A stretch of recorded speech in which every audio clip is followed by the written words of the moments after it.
We would like to resume our program with the second panel that I mentioned this morning, and it is about policy, media, and the Palestine issue. And I know of nobody who can moderate it best from our team than the Palestine Center senior scholar, that's Dr. Edmund Gharib, whom I have known of and known probably since the early 70s when I was in Washington, D.C. He has been with the Palestine Center Committee for a long time and probably contributed more than most people in Washington, D.C. I can't say enough and how much we appreciate his help and his expertise. Dr. Gharib's bio, as well as everybody's bio, is in the pamphlet that every one of you have. So I will not go through it, and I would like to turn the mic to Edmund in order to chair the next panel.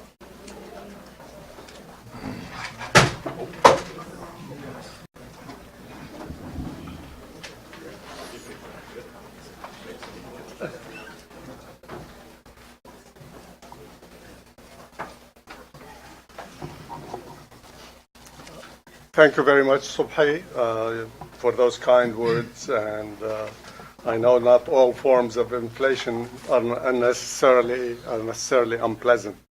Well, good morning to all of you. It's good to see you all. I see so many friendly faces and some new people. It's a pleasure to meet some of you today, and I hope we'll get a chance to meet some more later. We've had a fascinating discussion earlier. I think it was a very important one. Clearly, this year is a very important year for many anniversaries. Of course, it's the 30th anniversary of the launching of the Intifada, which started in Gaza and later spread to all over the occupied Palestinian territories. It's also the 70th anniversary of the UN partition plan for Palestine, which basically never really saw the light of day, but that state, the Arab state that was supposed to be created. Nevertheless, this is probably the only recognition in international law for that state, and maybe Dr. Tilley could correct me later on or mention this briefly. And of course, as Dr. Subhi mentioned earlier, this is the 100th anniversary of the Balfour Declaration, which basically promised the Jews a homeland in Palestine as long as it does not affect the civil and political rights of the local populations. And of course, that was very difficult. Thank you. We know that nothing came of that. One of the points that I also want to mention, which we had a very good discussion about history, while I agree with what we heard about that you cannot live in history, dwell in history, but it's very important that you understand history so that you can learn from the lessons of history so that you can change the future. And unless you do that, you're not going to be able to make many changes. So basically, history is extremely important, and I think we should all be familiar with it. Also, something else that brought this to my attention, I don't want to spend too much time because I'm not speaking, but I recently discovered a prophetic article that was written by one of the Mahjar Lebanese-American writers who wrote it. It took me almost a couple of years before I found out when it appeared. It appeared in 1915 by Mikhail Naimi, who's one of the best-known Mahjar writers and one of the least political of the Mahjar writers. But he basically warned about the creation of a Jewish state in Palestine. And I found out that article appeared 1 year before Sykes-Picot, 2 years before the Balfour Declaration. And it was a prophetic article in every sense of the word. He warned about what we now describe as the Christian Zionists and their role and their support for the Zionist movement, although he didn't call them Christian Zionists. He warned about the role of the imperial powers, especially the Europeans, the British. He also was very critical of the Palestinians for basically being silent. He said, our Palestinian brothers, I haven't heard much from them about what is likely, what looks like to happen to them and to their territories. It's a very powerful piece. In any case, what we have today, we have an excellent panel of speakers. There we are going to be talking about policy, media, and international law and the Palestine questions. They will examine both policy, the media, and international law. Our first speaker will be Dr. Virginia Tilley from Southern Illinois University, who has done a lot of work on the Palestinian question in international law, and she will talk about that. And she has done a lot of work also on, and this is when I first became aware of her work, which is her writings about ethnic and racial conflict. I've been very much interested in ethnic conflicts in the Middle East, and also it's coming here. In fact, what we're seeing is the politics of identity today. She has written a number of works on this issue. She wrote a book in 2005 about the one-state solution. And she's focused also on she was the editor of Beyond Occupation, Apartheid, Colonialism, and International Law in the Occupied Palestinian Territories. And she co-authored with Richard Falk a study commissioned by the UN, ESQA, titled Israeli Practices Toward Palestinians and the Question of Apartheid, which is another area that she has focused on. Our second speaker will be Khaled Elgindy, who is a fellow at the Center of Middle East Policy at the Brookings Institution. He's also has done a lot of work on this area. He was an advisor to the Palestinian leadership in Ramallah on permanent status negotiations with Israel from 2004 to 2009, and was a key participant in the Annapolis negotiations throughout 2008. He also spent 9 years in various political and policy-related positions in the U.S. government, including being a professional staff member of the House International Relations Committee. Basically, he will be focusing on U.S. policy.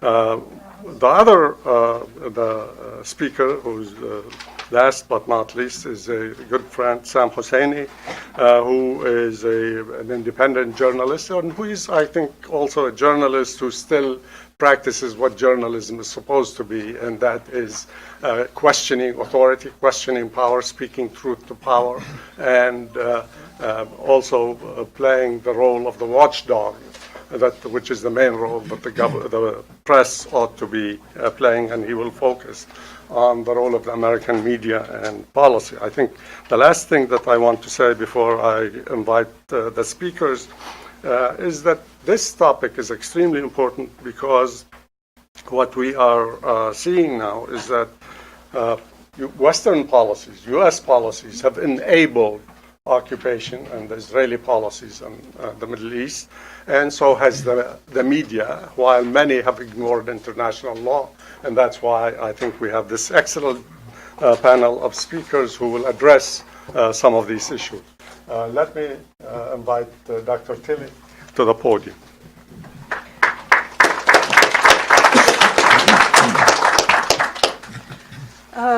Thank you.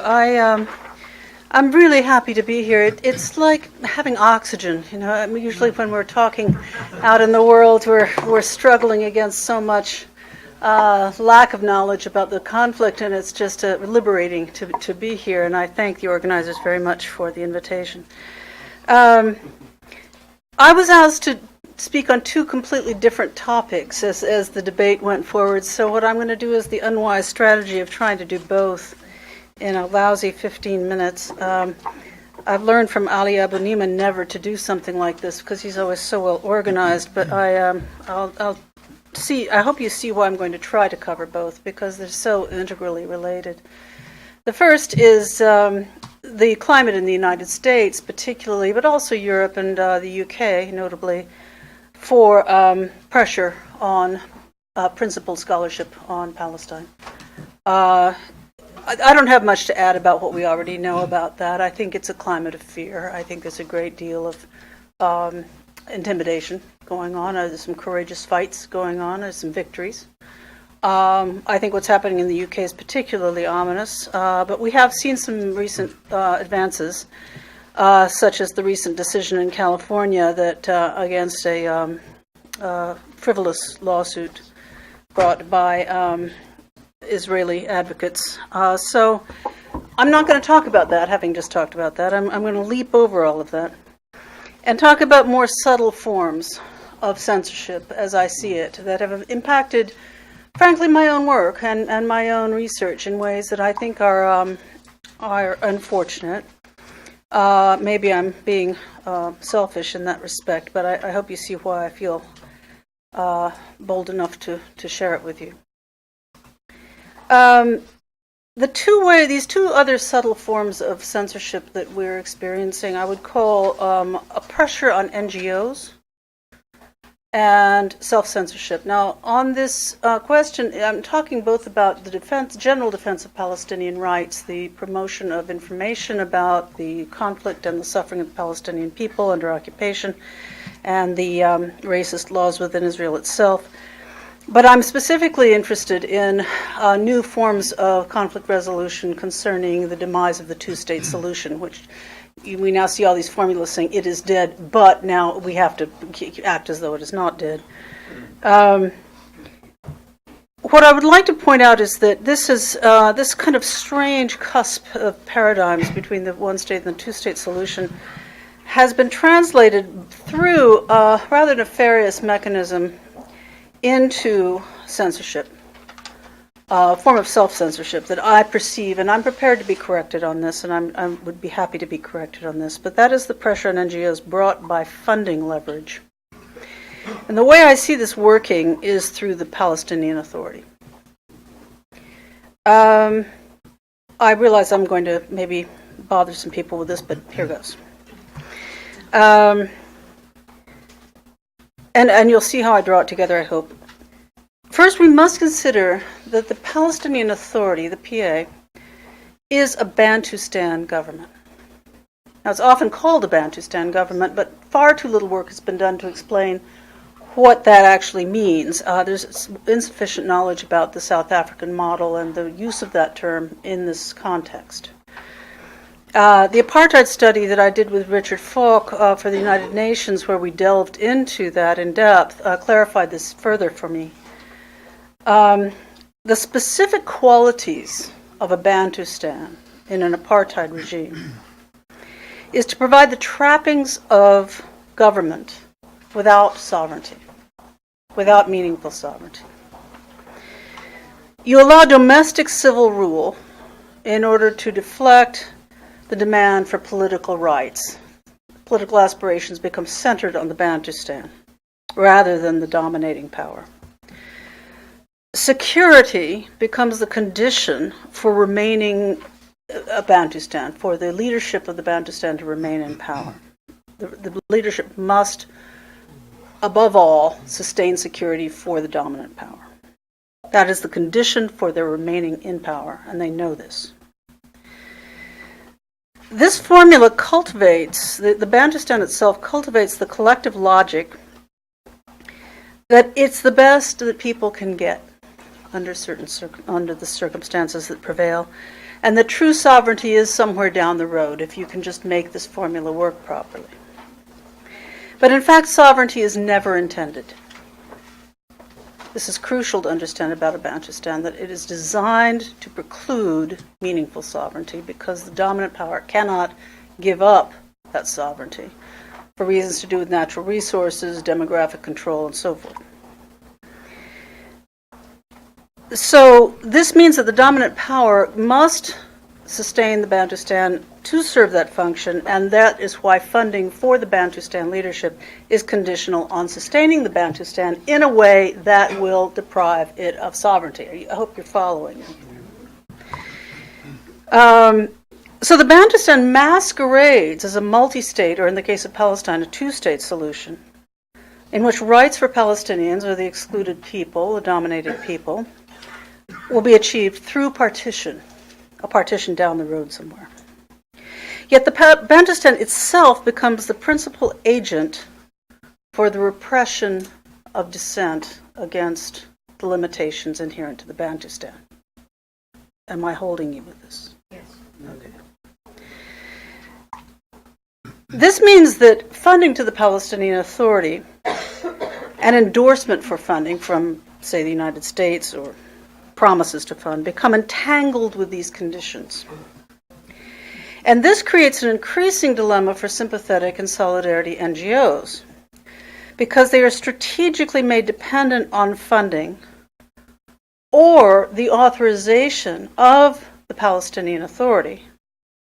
They can't step out of line with that, because there's still this, the PLO is the sole legitimate representative of the Palestinian people, and the PA is sort of the inheritor, the successor form of the PLO, although that is, of course, highly problematic. And what this means is that the energies of NGOs trying to work in good faith according to the terms of solidarity and respect to the dominated people find their energies co-opted into sustaining the Bantustan, because the PA cannot allow any challenge to the Bantustan for reasons I just said. You following me now? So the entire cadre of NGOs, and I should say I have some older experience of this. In the 1980s, I was the coordinator for the coordinating committee for NGOs on the question of Palestine, North America, and there were 300 NGOs, and I knew most of them personally and all of them in conferences. So I kind of knew that community, although I think it's shrunk a lot now. It was much more lively and independent and boisterous then. But now its energies have been co-opted. It's very difficult for an NGO today to diverge from what the PA wants. So that's one. Pressure on NGOs create a silence. Not agreement, but a silence around the consequences of the Bantustan and the failure of the two-state solution, even though everyone knows the two-state solution is dead. I do this because you see that in the literature all the time. Everyone says it's dead, but then they just act as though it's not dead. It's sort of this zombie state, you know. The second form of self-censorship I see is among my good colleagues, and that I think has two causes. One is that deviating from NGO positions has major costs. It has political costs, access costs, and collegial costs. And we value those networks very highly, as we should, and we don't want to muck them up. So becoming the outlier in situations like that risks becoming an outlier, right? Anathema. The second one is that saying that this all is not working and that it's, say, an apartheid state is damaging to careers. Frankly, it's damaging to careers. And that a strategic silence may be the most advisable, particularly for junior scholars rising, who would be idiots to go against the strong feelings of their senior colleagues who hold the power of tenure over their future and lives and careers. So we have two forms of censorship, in other words, operating. The funding mechanism, which has entrapped the NGO community, and the psychological, strategic motivations of individual academics and activists who don't want to be seen as rocking the boat too much. This combination has rendered a great silence about the apartheid question. I just add a little anecdote here. I've been asked to attend 4 conferences. In the last few months, since the report came out in March, the UN report, I've been asked to attend 4 different conferences, all of which I've been delighted to be asked to, but I couldn't help noticing that I've been asked in every one of them to talk about the media reaction to the apartheid report, and in not one case was I asked to talk about the apartheid report. So now I'm going to want to talk about the original reason I was invited here, according to our emails, and what I really liked about this conference, which was the question of international law and how to understand this conflict in international law in regard to everything that follows from that. What's going on? The solution. And here we get to the importance of history, not to rehash history, although sometimes that has nice moments to it, but to illuminate where we are now and what is going on. Presently, the dedication to the two-state solution is argued as reflecting international consensus. The presumption is that the conflict represents a case of belligerent occupation. In this paradigm, Israel's withdrawal from the occupied territories is essential and mandatory. This tenet is tied to another tenet that is deemed unassailable by international lawyers. They get all bristly about this. The inadmissibility of acquiring territory by force, which is a fundamental pillar of the post-World War II international order. Therefore, in this understanding of the situation, abandoning the legal premise of belligerent occupation is illegitimate on every level. But this reflects amnesia, I would argue. It forgets, this whole thing is based on forgetting that the two-state solution already represents a paradigm shift away from the original status of Palestine as a mandate territory and a unified proto-state. That was the entire rationale for it, Balfour Declaration aside. The model, and we see that, by the way. If you have forgotten or haven't recently read the command paper of 1922, I strongly suggest you look it up. The Balfour Declaration was articulated, of course, in great detail in the mandate, the League of Nations mandate for Palestine, the same principles, but worked out in how it would work. It was issued in company with the command paper of 1922, which specified that this would not be a Jewish state. People forget this. The White Paper of 1939, in which the British were challenged at that point by the Arab Revolt and other issues to clarify their position, which they clarified again, that Palestine had never been intended to be a Jewish state in their policy or their understanding of the mandate. And most important of all, the report of the second subcommittee of the United Nations Special Committee on Palestine, which was the Committee of the Whole in 1947, which the second subcommittee confirmed the illegitimacy of occupation and did an exhaustive legal review of why that was, partition was illegal. I strongly recommend you read that if you haven't already. It's in Walid Khaledi's wonderful compendium of documents if you don't know where to find it, because it's very difficult to find. I think this is a paranoid thing to say, but I think it's been strategically buried. We all know about paranoia, don't we? But it's peculiar how it's been lost. It's almost impossible to find online, and it's the most important document, I think, in the history of the entire conflict. So conflict resolution today is this two-state model is sought through a radical abandonment of the prior one-state model. And this shift is seen as legitimate. But it is not, I argue, for checking those other documents. That argument is based partly on GA Resolution 181 of 1947 and GA Resolution 273 of 1949, admitting Israel to the United Nations, if you've forgotten about 273. When we look at 181, we find that it recommended conditions for partition that were never attained and were not envisioned in today's two-state model either, in which Israel remains a Jewish state on terms that were explicitly rejected by 181. 181 called for two states and economic union that would not be ethnic states, that would have ethnic equality and all kinds of ethnic protections. None of that pertains in any of the diplomacy today. 273 was passed on the presumption that peace talks would resolve all disputes. None of that was done. If you read that text carefully, it makes explicit references to a body of debates that were still ongoing, and none of that was done. It's therefore inconsistent and biased to reject a second rereading, that is, going from two-state to one-state, as illegitimate per se, as a shift, like you cannot change the paradigm, especially when it involves returning to the status quo ante that was arguably illegally abandoned. I'm going to say that again because that's a mouthful.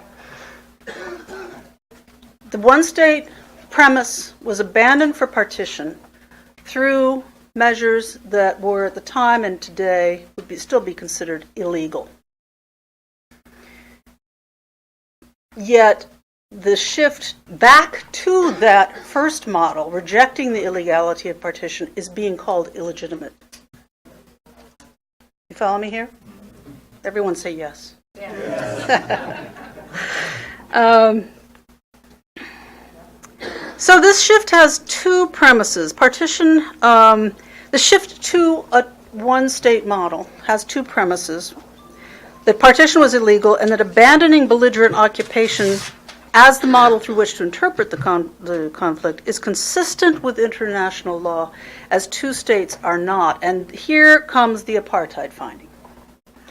The apartheid finding highlights that partition is unacceptable because it preserves Israel in its present form as an apartheid state.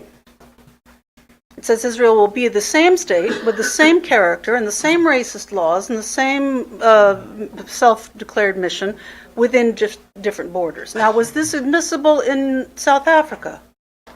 Was it okay to have a white apartheid state just by adjusting the borders?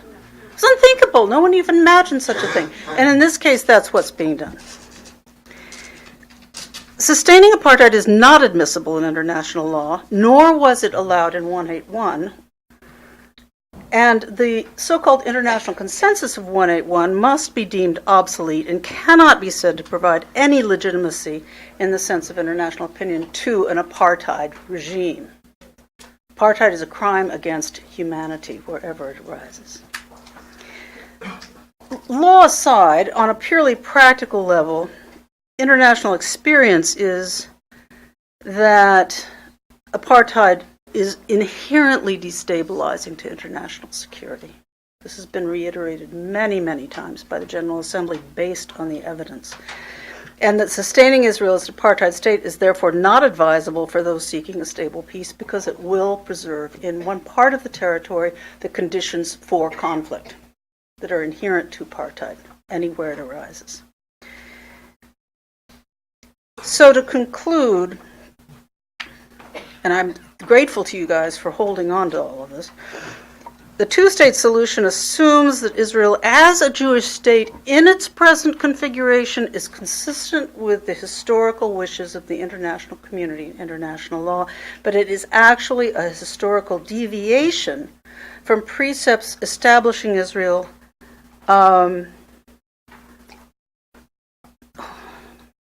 see, even I can't read this last part of this. The two-state solution is a historical deviation from the premises that were established about Palestine up until 1947. And to conflate Israel with an apartheid regime and to allow that generates the imperative of rejecting that model altogether. It exposes that it is fruitless and deeply offensive to sustain a state that is committing apartheid against a population. But the solution I suggest is to remember that the first half century of history on this conflict was that it would be one state that would be the state for all of its citizens. Thank you.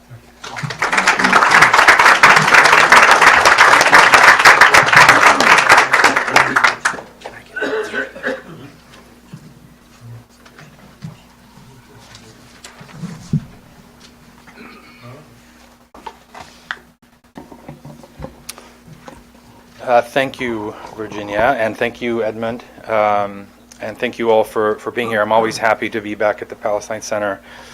I too am going to have a slightly kind of bifurcated presentation.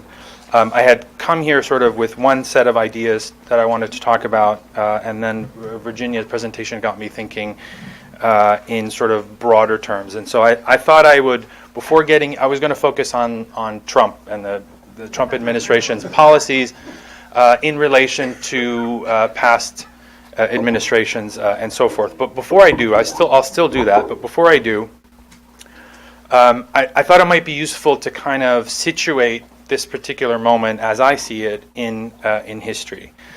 There are, of course, I think anyone who's followed Palestinian politics or the issue at all understands that there are quite a few contradictions in U.S. policy, certainly, as well as in international legitimacy, as the PLO likes to call it. But I would say that the United States in particular has always been very ambivalent about this particular issue. Going back to the time of Balfour, President Woodrow Wilson was an enthusiastic supporter of Balfour, but the State Department wouldn't let him openly, publicly express that support. We see the same sort of ambivalence carried out throughout the mandate period with Roosevelt and even Truman. Truman is most famous for flip-flopping back and forth on the issue on the eve of the partition vote and then subsequently a few times afterwards. But we also saw the same type of ambivalence in 1967 with regard to UN Resolution 242. There was this notion of the inadmissibility of the acquisition of territory by force, but not so much. We'll allow changes. We hear that echoed today in American policy that there will be no return to the 1967 borders. So there's always been this tension inside U.S. policy. On the one hand, trying to reflect an international consensus or international legitimacy toward some sort of credible resolution. And on the other hand, you had, of course, the pressures of domestic politics, which pulled American policy in very different directions. I would argue that the Trump administration is a continuation of that of that sort of ambivalence, maybe even sort of a growing gap between the official policy and unofficial policy, and certainly there's a lack of clarity. The second point, in terms of situating things in history, is I see actually a lot of similarities between this particular moment and the eve of the 1967 war. In terms of, we have a very complacent and status quo friendly Israel, even you could argue a sense of triumphalism in the Israeli government. Of course, triumphalism after 67 in Israel increased considerably, but on the eve of 1967, there was a general contentment with the status quo in Israel. You had a weak Palestinian leadership that was not fully representative. The PLO, of course, existed, but was not at the time actually representative. Groups like Fatah and some of the other guerrilla groups had not yet joined or taken over the PLO. And also, one very important point, which I sort of alluded to, is the erosion of what we now call the terms of reference for a peace process, which is the key pillars that underpin American diplomacy or international diplomacy on how to resolve this 100-year conflict between Arabs and Jews in Palestine and Israel. As we all know, today, at least officially, the pillar of American policy and of international policy on this issue is UN Resolution 242, which we've already referred to. But before 242 and 338, there was, again, as Virginia alluded to, there was 181 and 194. And so in that period between 1948 and 1967, these were the two pillars of American policy that American policy was built on. The partition resolution, and then, of course, 194 on the refugees. And you see how that conflict plays out inside American policy in the early 40s. How do we implement either of these? Of course, the partition plan was abandoned immediately, but there was some consideration, at least given to the idea of what are we going to do with the refugees? This highly destabilizing, if not simply a humanitarian crisis. Fast forward to the end of this period, on the eve of the 1967 war, let's say 1966, there was no sense at all that either of these principles had any relevance. I would argue that we're in a very kind of similar moment. There is a certain amount of lip service paid to UN Resolution 242, to a two-state solution, to this vision of two states living side by side in peace. But the realities on the ground, as well as the political and I think increasingly diplomatic realities, are sort of moving in a very different direction. Those TORs, those terms of reference that this peace process has been based on for so many years, have all but disappeared. And we see that, I think, reflected in the current political environment here in Washington, which takes me to the next focus of my talk today, which is the Trump administration. The Trump administration is said to be working on a major peace initiative that they're going to announce at some point early next year. At least that's what I hear. And yet we're almost a full year into this administration, and we have not heard any public statement in support of a two-state solution. The president wants to achieve the ultimate deal, but can't say Palestinian state.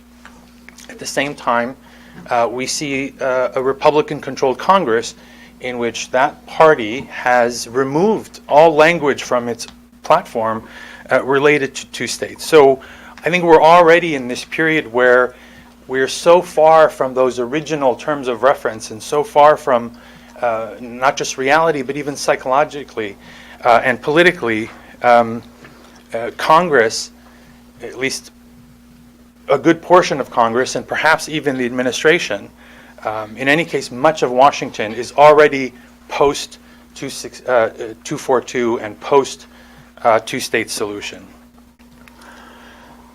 So what does that all mean? I'll get to that in a minute.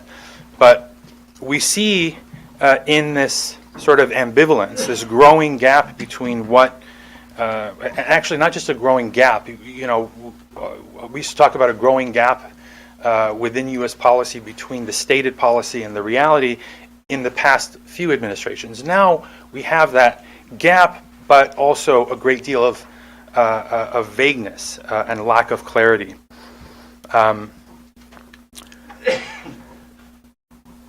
And we also see Congress at the same time moving toward sort of denormalizing with the Palestinian leadership. The process that began in the mid-1990s of accepting, Yasser Arafat was received at the White House some dozen or so times. There were very close relations between him and President Clinton, and of course, budding relations at the economic and political and security levels. We now see new legislation in Congress aimed at cutting most aid to the Palestinian Authority, and what may be, I think, the beginning of this kind of process of denormalization with the Palestinian leadership. So we've kind of come full circle, I think. So all of this is to say that we are in a moment where, on the one hand, there is a real lack of clarity, lack of vision, but also an opportunity to kind of break with some of these past failures and maybe insert something new. And the last point that I will leave you with is, in terms of my thinking on what might fill this vacuum that exists, I'll make two points. The first thing is Palestinian leadership. With all that is happening and all the trend lines being very negative in the region, inside Palestinian politics, inside Israeli politics, inside American politics, I think the real problem for Palestinians, especially, is a lack of leadership. As most of you know, President Mahmoud Abbas has very serious legitimacy issues.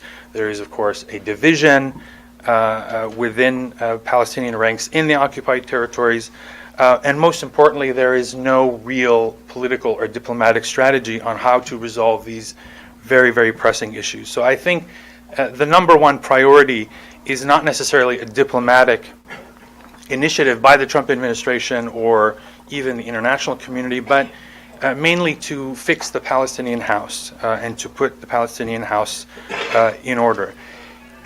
Looking forward, in terms of future,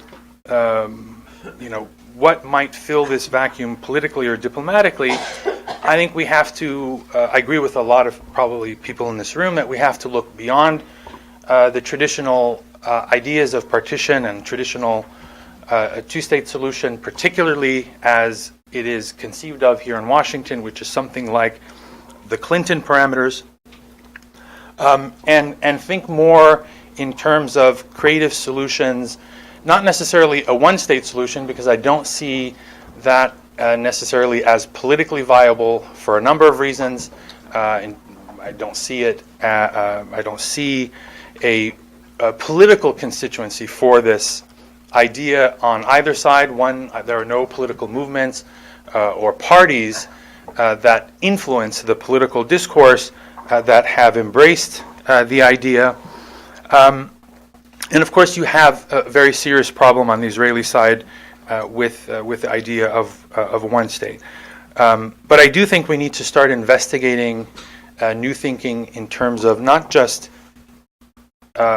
alternatives to a two-state solution, but also within a two-state solution. I think we need to rethink ideas of sovereignty.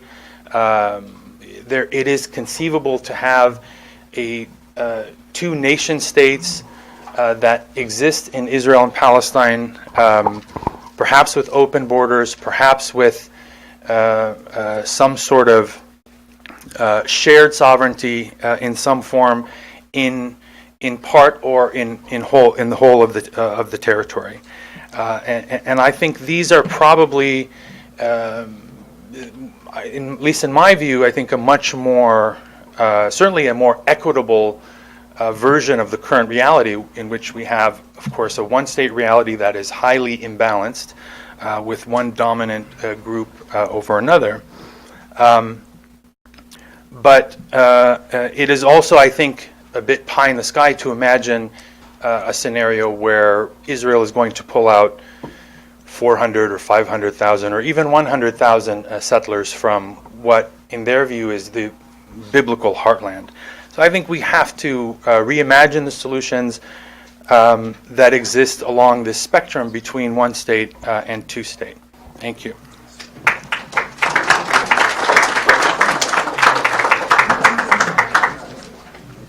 Can you get by it? That's why I'm strategically sat here, so we can have that talk.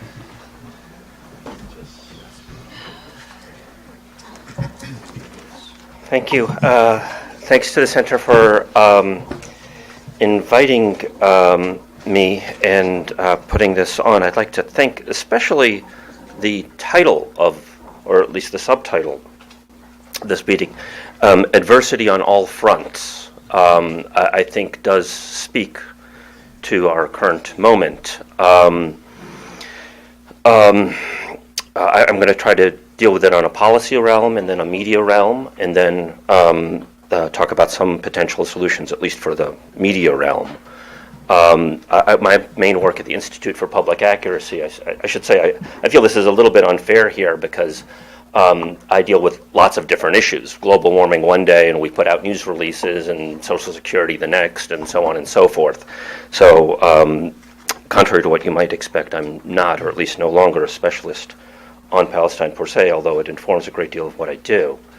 I'd like to begin by noting the media framework of the propaganda model of Edward Herman, who died this last Saturday, 99th anniversary of the end of World War I, who wrote very specifically about the propaganda model that corporations are for-profit, ad-driven, for the benefit of elites. And I think I took his critique of media a little bit too much to heart, because when I learned of his death, I very self-satisfied, tweeted out the news of his death and got, hundreds of retweets. I mean, I'm not Ali Abu Nima or anything like that. And then it took me like 48 hours. I'm going to begin on a note of self-criticism, because I hope that we can all criticize each other here. And then sat on that news for a day or two before it occurred to me that maybe I should tell somebody in the media about this. And I finally did yesterday, and lo and behold today, an obituary, decent one, in the Washington Post. Let me read you, because he was a real gentleman, very soft-spoken, Edward Herman was, but he was also exceedingly blunt. Let me read you from a piece that he wrote in 2006 that speaks to the framework of how we might see the Palestinian issue that doesn't get portrayed on media. Again, this is 2006. With Israel, quote, with Israel engaged once again in a major war of aggression in Lebanon and protected once again from any effective global response by U.S. power and veto, it becomes clearer than ever that the central global problem of organized violence and lawlessness in the 21st century lies in the aims, collaborations, and power of the U.S.-Israeli axis.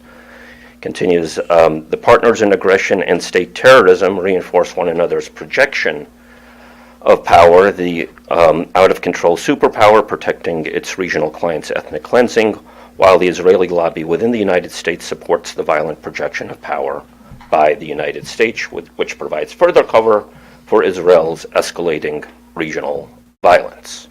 I think that that's a pretty good summary and a blunt summary of the situation. And I think that many critics of Israel have gotten sucked into not being so blunt about it. But I think as the ascendancy of our current president demonstrates, that there's a certain hunger for blunt conversation and blunt discussion about what the problems are with the world.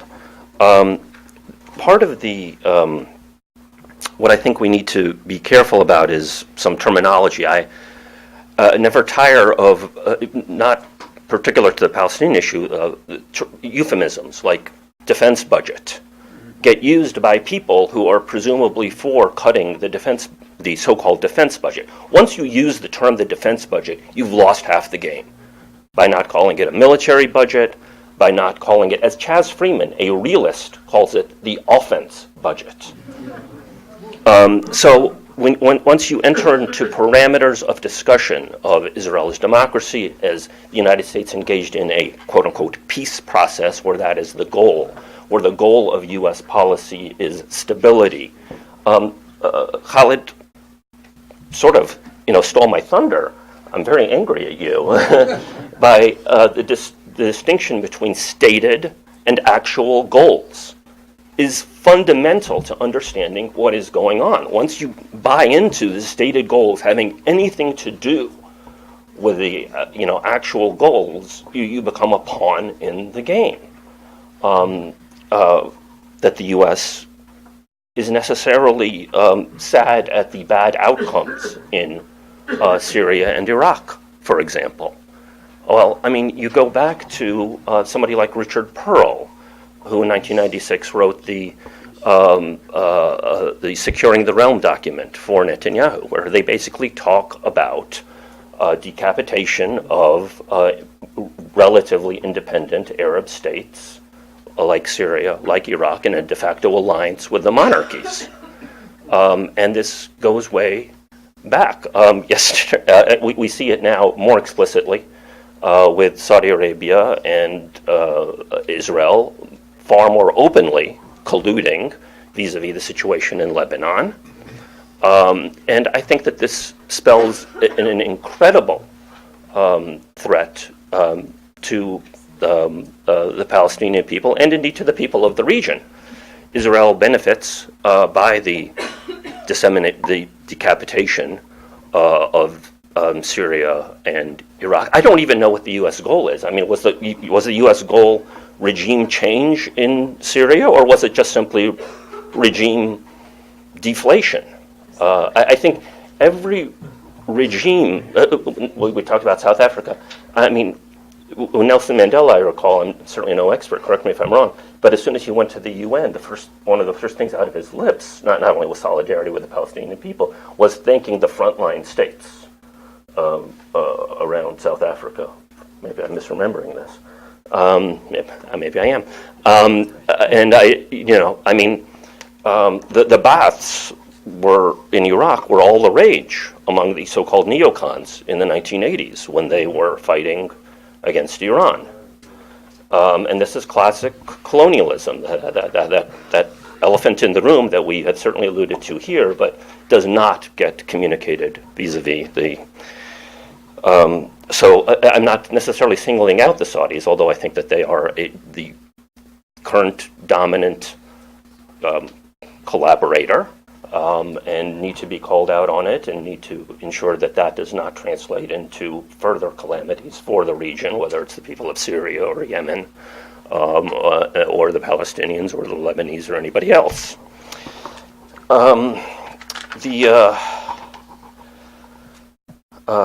And the goal of this vision is, it's a sea of Arabs, and the as Professor Herman says, the U.S.-Israeli axis will turn on the collaborators. I mean, Iraq was useful, and they armed both, right?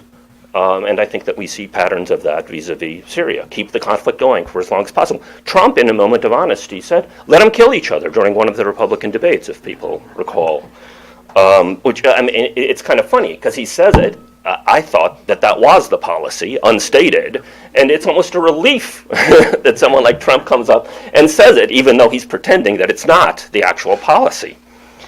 The media terrain is very dangerous right now. Rick Sanchez is the last major person, people might recall in 2009 on CNN, he had a show on CNN that didn't last terribly long. It was highly critical of the Israeli attacks on Gaza in that year, and presumably for other reasons was let go the following year. He, by the way, has since gone on a junket with the ADL, which used to be a civil rights organization, to Israel, and is now very laudatory of Israel, sort of a careerist path one sees elsewhere. Octavia Nasser was who I never saw anything critical of Israel, but she tweeted out something. She was a prominent person on CNN. She tweeted out something reverential toward the death of a spiritual leader who was allied with Hezbollah, and she lost her job at CNN as a result of that. So, anybody in the I'm talking about major figures. Anybody in the terrain of prominent figures, I don't see anybody who's going to ask serious questions about Israeli policy, whether now that it's sort of on the back burner or when it becomes on the front burner, as it, I think, inevitably will. And the rubric of the dominant structure of the MSNBC Fox thing, I think, has further, it's a political gamesmanship. It's hackery. It has helped further eviscerate journalism, and there's a collusion there too. When the progressives on MSNBC and the right-wingers on Fox or Breitbart all have inherent pro-Israeli assumptions. If and when Trump allows Israel to make an explicit move on the Palestinians, one can expect that they will coalesce. You've seen that. Van Jones on CNN, the left-wing far end, called Trump presidential when he helped with a strike in Yemen. The critique of his bombing Syria was it didn't go far enough. We saw a similar pattern with Clinton. He's wimping out. He's not bombing Iraq. There are openings. The best thing I've seen on CNN, for example, on Palestine is, anybody remember it? About a year or two ago, Anthony Bourdain actually went and sat down and humanized people in Gaza. And also, and that's another term. I say people in Gaza. What did I just say? That term, Palestinian, has diminished in time because of the Israeli, because Israel's oppression of Palestinians differs in West Bank and Gaza. We now talk more about the West Bank and Gaza and less about Palestinians. And I think that that's an insidious development as well. Globally, various media are tied to various state actors. BBC, Al Jazeera, RT, CNN, Al-Manar, they're not all state actors, which is Hezbollah. And therefore they can be part of the same proxy situation. I mean, I think that what we have now is a situation where Saudi Arabia is in effect threatening Qatar, U.S. is threatening Iran, and it may come to a head, or it just simply might be a threat to say, back off while we do what we want to do. It could be in Lebanon, it could be in Syria, it could well be against the Palestinians. So that threat, it's a combination of threat and complicity, I think, at a certain level. But I think that is the dynamic that we're seeing, and it's incredibly dangerous. But particularly now, I think that the great media threat now is what's going to develop on social media. You had whatever your thoughts or views are on the whole Russia Gate thing, the prospect of the general counsels of Twitter and Facebook and Google being hauled up before Congress, not to say, what are you doing that's undermining U.S. democracy in terms of your secret algorithms to determine what news each and every one of us get, where you have all of the information on us and we have no information about you. It's cast in a xenophobic, anti-Russian, we don't even know that it's Russian government, it's Russians. So it could be anybody in Russia, some guy running a clickbait farm or something like that in Russia, or Russian activists who happen to be against U.S., critical of U.S. policy, that they somehow get pushed aside. So how am I doing on time? 5 minutes. Jumping ahead, can I show this? Can I show this video? Part of what I do, as I say, the main thing is putting out news releases. But being in D.C., I've taken to, when I can, asking tough questions of political figures. And sometimes I do that at the press club where I have a tiny office. And sometimes I used to do that on Sunday mornings when I would go to the front of the Sunday morning chat shows.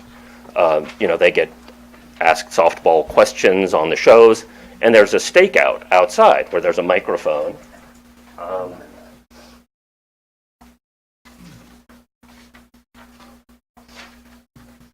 So this is me several years ago before he came to prominence.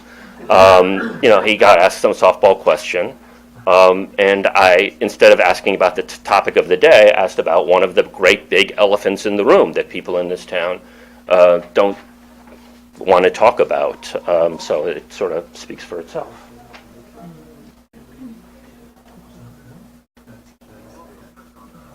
I thought we had the audio done. I thought the audio was working. Maybe I can do this.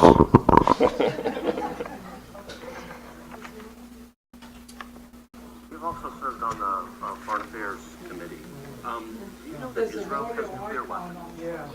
What do I do here? It was working when we were... I am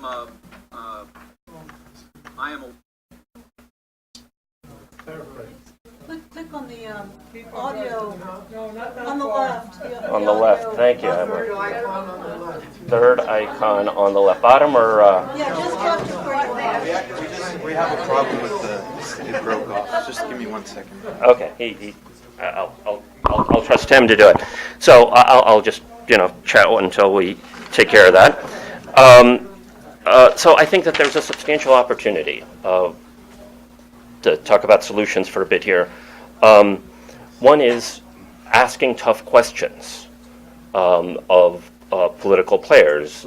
Reference has been made to Saeed and other folks at the State Department. I think that that's one major opportunity. There are other venues, and it could take the form of activism, of going up and challenging people, or it can take the form of journalism in a very fair and professional way, asking tough questions. That should be a huge part of what journalism is, and it's not. It's when tough questions are asked, it's typically political hackery to point out the hypocrisies on the other side. So if you're at MSNBC, you point out all the hypocrisies of that side, and if you're on Fox, then you ask all the political hypocrisies on the other side. Yeah, so this broke, so we're just going to use the mic. Okay, all right.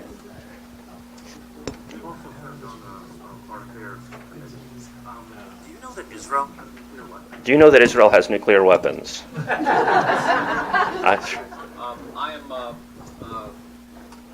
am aware that Israel is our most cherished ally. Israel's Cherished ally. defense, and to take such actions as are necessary to secure their homeland as much as we take actions to secure ours. Do you think that it increases or decreases U.S. credibility around the world when U.S. government officials can't even acknowledge that Israel has a nuclear arsenal? The American people support Israel. I consider Israel our most cherished ally, and I will continue to stand without apology for a strong U.S.-Israel relationship and strong cooperation with our most cherished ally in a very volatile part of the world. So I hope people are able to make that out. I basically kept asking him about Israel's nuclear weapons arsenal, which he refused to acknowledge, and kept saying how much he and... Yeah, okay. So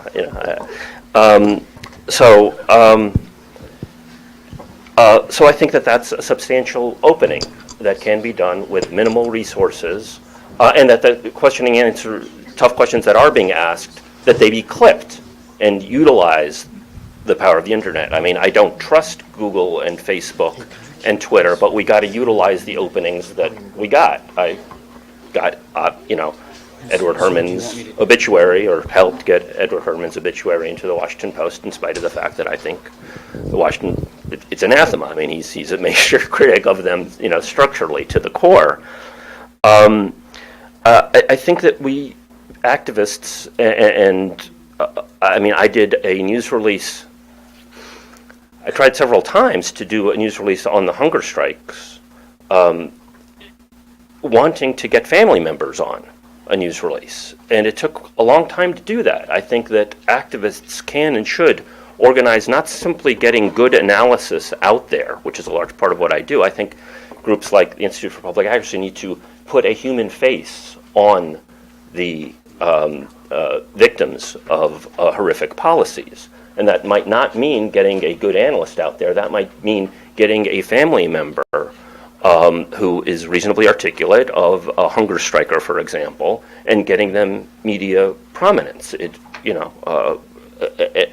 Rather than describing in general terms the oppressive nature of what much of what Israel does. Logistical issues, which I'm no expert in, but I feel like I've bumped into this wall, so I want to share it and challenge folks.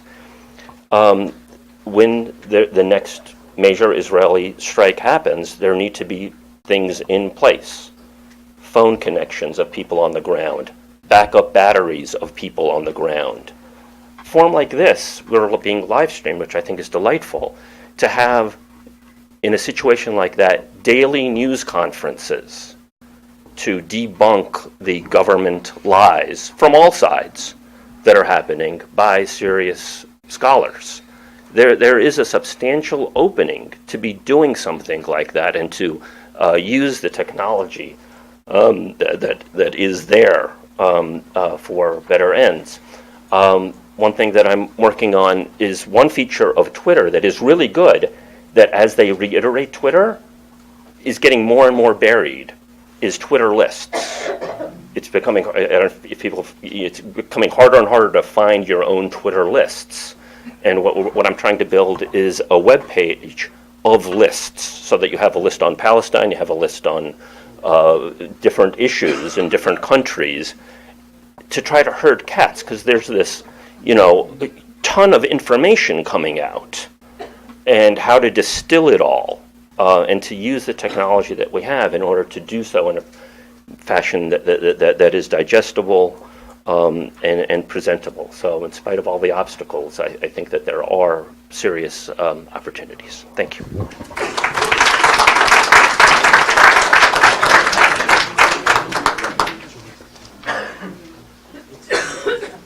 I would like to thank all of our speakers for thoughtful, nuanced, and powerful presentation.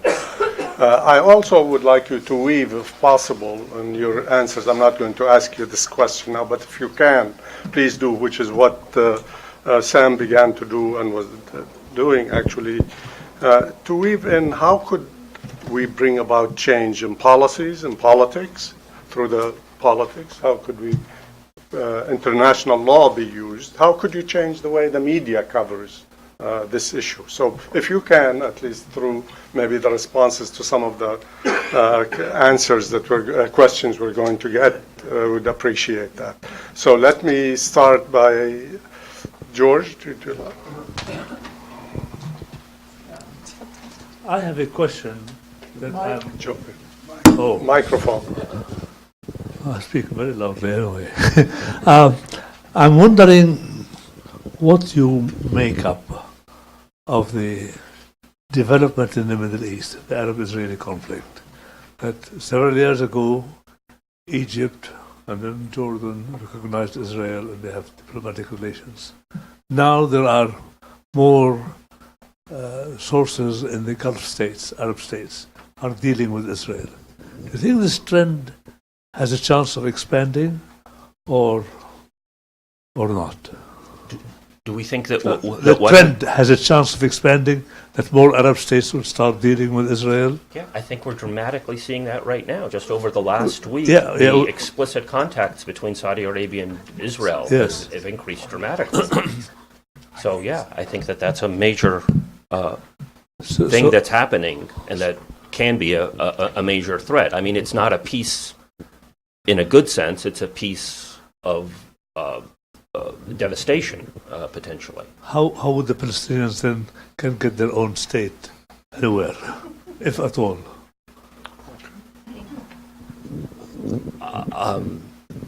I think a major factor of it is to be honest about what the various political players are doing, and what complicities there might be among the various political players. And I think, in terms of getting a Palestinian state, I mean, this is a debate about what that means. Does that mean a one secular state? I have a sympathy towards that. I think we need to get critical information out in order to help facilitate a just peace happening. Dr. Tilley No, that's wanted okay. to come. That's Oh, okay. In the back. Okay, you can go ahead. Hi, I wanted to ask Mr. Elgindy, you finished your speech by talking about the spectrum between the one-state and two-state solution. What spectrum are you talking about? I don't see any spectrum there. What I was referring to was the spectrum between hard borders and hard division of sovereignty in the land of historic Palestine, and on the one hand, and on the other hand, a singular, democratic, secular, whatever kind of state it is, but with equal citizenship for all citizens in a single binational or multinational or non-national state. And there are options in the middle where you have, for example, confederation. There are different confederation models. There are ways to re-envision how you. There are lots of different proposals out there. One space, two states, where the idea of for any Palestinian, the land between the river and the sea is Palestine. And I think for a lot of Israeli Jews, the land between the river and the sea is Eretz Israel.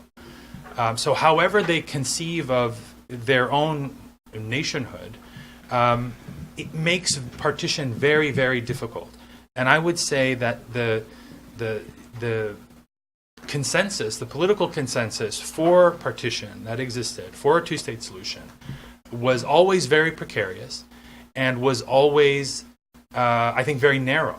And I think we're now at the tail end of that, where the various consensus, certainly in Israel, is collapsing, but also here in Washington, and to a very large extent among Palestinians. So in the absence of that, and in the absence of I don't see a critical political agent that has championed the cause of one state, one person, one vote. I don't see any political parties on any side advocating this. And at the end of the day, politics is what has to change the diplomatic environment. It's, civil society can have a role, but eventually it has to be translated into something political. In the meantime, you have this very inequitable, volatile situation on the ground. And so I think looking at scenarios that can rectify some of these imbalances and inequities without necessarily, maybe it's blurring sovereignty, or maybe it's putting off the idea of deciding final sovereignty, but at least trying to correct some of the inequities that exist on the ground. But before any of that can happen, you have to have a credible Palestinian leadership, which I think currently doesn't exist.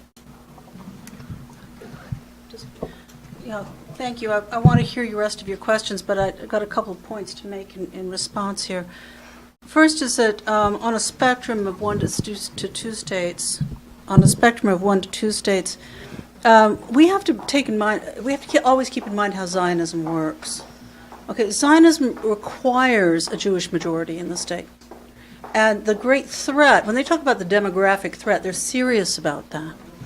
So what they have to do is set up, whatever solution arises has to maintain a draconian separation of the populations, because we all know what happens when young people get together. Okay, they make babies. All right. So a lot of what we're seeing now, it happens in certain. We've seen cases of this where in a Israeli town, Arabs and Jewish young people began to date together, and the Jewish community went all in a tizzy and tried to set things up so that could no longer happen. So we have to keep in mind the doctrines as they operate now, and I don't like the idea that we would spend time looking for confederation or this strange idea of 2 states in one land. I mean, how do you have that? Someone controls the water. Someone controls the resources, the natural resources. Who is that, right? It's going to be the stronger party, right? So having 2 sovereign entities in one territory is a nonsense. I don't know where people got that from. So anyway, I just wanted to say that I've noticed a lot of work trying to find some way to get these people to live together in peace, and it's like, no, you're missing that is going to just turn into another endless, profitless talk, where it doesn't, because it runs up against the fundamental logic that populations have to be separated, and that takes physical, draconian measures to ensure. And we'll see that. No matter what happens, that's what we'll see. Now, on this last question of Palestinian leadership, I am, and I say this in sibling affection, I'm tired of hearing people talk about the Palestinian lack of unity in one breath and the PA needing reform in another breath. You can't have Palestinian unity and a Bantustan at the same time. That's why you have a Bantustan. That's what Bantustans are for. Okay? They are for the division of people and the debilitation of their national movements. That is what they are for. So it's fruitless to talk about this, blame the victim narrative about why everybody's divided and headless in exactly the same situation in which they were divided and headless in South Africa without recognizing that framing condition, and that it's the framing condition that has to go before you're going to see anything like unity. And that is going to take, I totally agree, a staged process. Khaled? Just a couple quick points. Without litigating the issue of confederation or one state versus two state, I think there are a lot of scenarios out there that are worth looking at and worth discussing, whatever it is. And as an analyst, I see it as my job to kind of highlight these. We look at issues that have failed, and you think about new ideas that maybe may not succeed, but at least can generate a conversation. But I would caution against a couple things. One is being overly deterministic. I think in our understanding of what Zionism is or isn't, or what Palestinian leadership is or isn't, Palestinians have agency. And regardless of the power dynamics are, of course, very, very important. And I'll be the last person to diminish the significance of that. And it's an issue that I harp on quite a bit in Washington. But at the end of the day, Palestinians have agency. And the way that agency gets expressed and translated in the international domain is through politics. And to have that happen, you need a coherent, on some level, you need some level of coherence in terms of political institutions, and we don't have that. Yes, Israel has a divide and rule strategy. That doesn't mean that it had to succeed so dramatically as it has. And the last point, in terms of being deterministic about Zionism, I'm not a Zionist, but as someone who has kind of looked at history, I think it's not a good idea to attribute sort of essentialist characteristics to what is a fairly diverse movement and fairly diverse philosophy. Zionism is many different things to many different people, like Islamism means many different things to many different people, like Arab nationalism means different things to different people. There is a strand of Zionism historically that has been in favor of binationalism, that has not favored ethnic dominance of one group. Individuals like Judah Magnus and Martin Buber, those were minority trends within the Zionist movement then, and they're almost non-existent now. But I just would caution against this idea that there is a single monolithic thing called Zionism, because it reminds me so much of the discourse on the other side that there is a single monolithic ideology called Islamism, and it is a universal threat. And I think we have to be much more nuanced in how we look at all politics. Let me take one more question. Actually, I'll take two, but very quickly, please, Saeed, and then in the back. You didn't look at this side. Oh, well, next time, the next time. Okay, but in the back there, and then I'll come. Gender diversity, too. Back. Thought I'd be waiting for 70 years to get my question asked. So this is to. My name is Marcel. I'm a grad student in economics. So this is for Mr. Elgindy or Elgindy. I'm not really sure how to say it.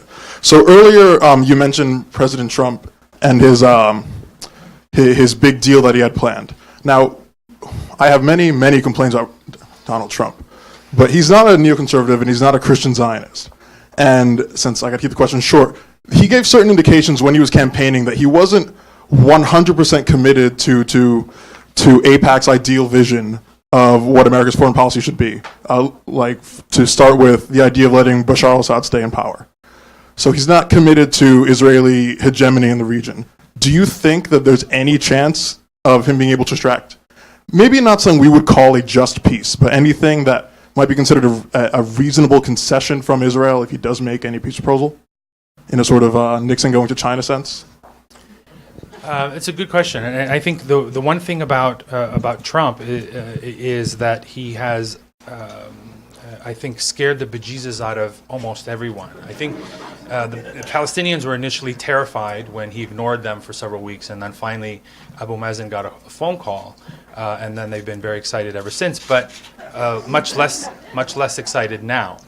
And the Israelis, I think, were very excited up front, and then maybe less so now. I think because he's so unpredictable, it's very unnerving, especially for those who are heavily invested in the status quo, like the current Israeli leadership.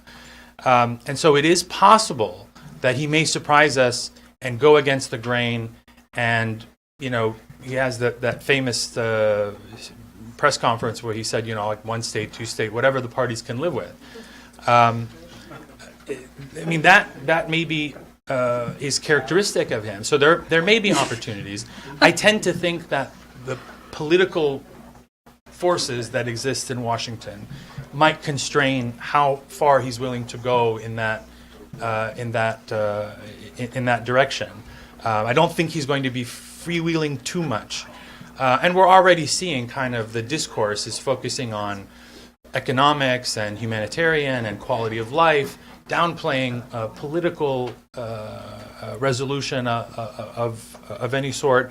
And so then that's been the standard line in Washington for many years. So at the end of the day, I would expect him to sort of gravitate toward the traditional establishment line, particularly that of his party. Okay, we'll take one more for fairness' sake on this side.